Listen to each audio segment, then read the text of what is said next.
America అధ్యక్షుడు Donald Trump ఇండియన్స్పై తనకున్న కోపాన్ని మరోసారి బయటపెట్టాడు. గూగుల్, మైక్రోసాఫ్ట్ సహా చాలా కంపెనీలు ఇండియన్స్ను ఎక్కువగా హైర్ చేసుకుంటున్నాయని మండిపడ్డాడు.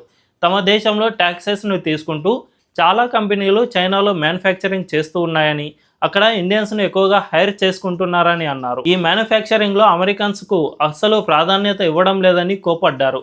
మా అమెరికన్స్కు ఉద్యోగాలు దక్కాలంటే ముందుగా ఇండియన్స్ను హైర్ చేసుకోవడం మానేయాలని చెప్పారు.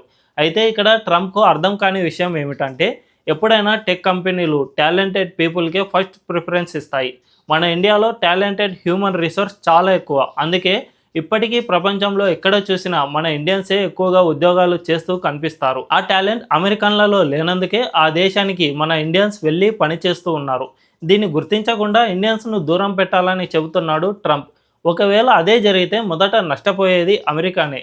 దీనివల్ల టాలెంటెడ్ పీపుల్ అంతా ఇండియాకు వచ్చేస్తే మన దేశంలోనే కంపెనీలు పెరిగి మన దేశమే బాగుపడుతుంది.